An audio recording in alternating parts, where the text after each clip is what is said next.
46 years after the Soweto uprising, South African youth are still facing challenges.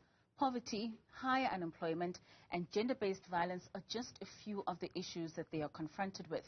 In a special Youth Month feature, I am joined by Andiswa Lugomo. Despite trying circumstances, Lugomo graduated earlier this week with a national diploma in office management and technology from the University of Walter Sisulu.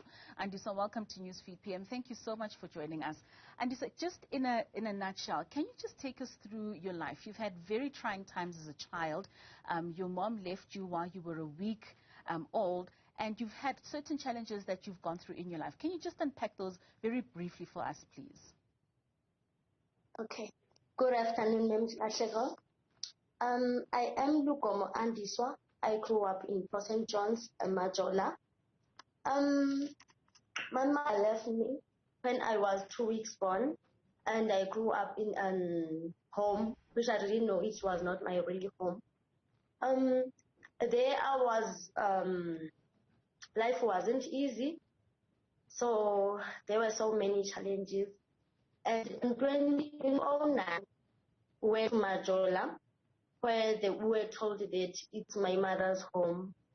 There was one ronda, if I may say, it's a roundhouse, where we have to share the one ronda, but not enter on the side of my grandparent and my aunt. So life wasn't easy at all because we have to sleep without food and we had no clothes or anything. It was me and my one sibling. So in 2009, my grandmother decided to build us a house. I don't know if you know what is called Intungo, but then it's a house that is built of mud.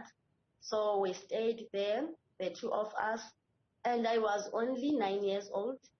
So we stayed in that house without food, clothes, and people were taking advantage of us because we're staying alone with no supervision of an adult.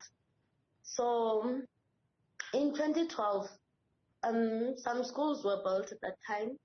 So some people from, I don't know if I may say it, from a construction company would come to our house and start raping me, not once, not twice, but many times. And that time, I would tell them that they must rape me, not my other siblings, because I was the one who was old, and that time I was 14 years. So that happened for 2 months because I had to go to Majola JSS, where I was doing my grade 9. I was not even have a certificate, and some teachers were requested it. That's where they found out that I was staying alone, if I may say, because my siblings were too young. So I was the one who was old enough. So they tried to call social workers for assistance. Yes, social workers did help because sometimes they would come and give us food parcel, where my aunt and my grandmother would try to cook that food for themselves and not give us anything. And that happened for several times until I was doing my grade 10 in 2013. It's whereby I did got certificate and birth certificate to social workers. And the social workers asked my grandparents to sign for me to go in home, that is orphanage. That's where my auntie did not want to sign because they said I was embarrassing them by reporting to social workers.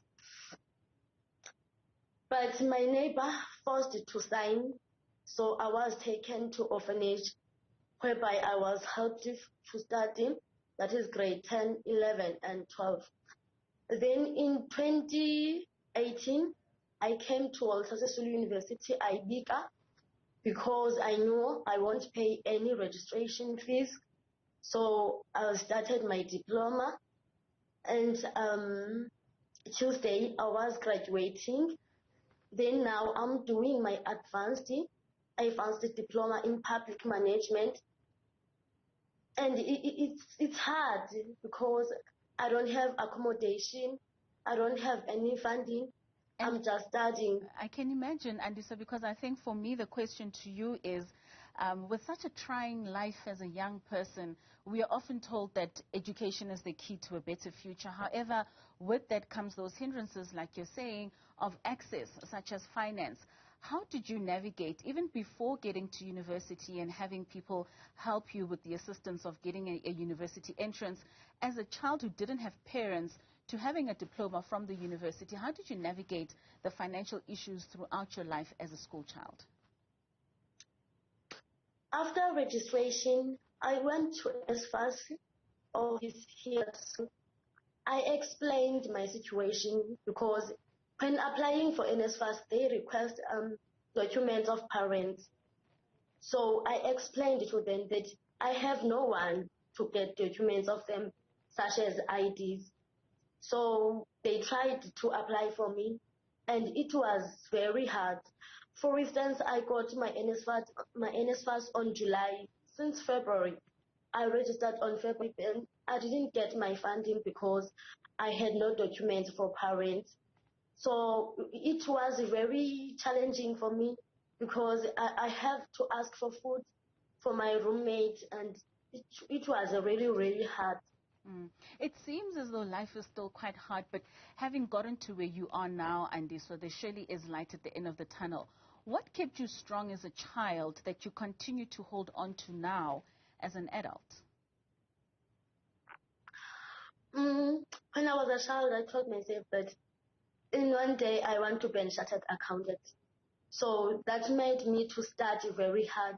Even if we didn't have a candle to light, I'd use a moon as my candle because I'd stay outside and study my books.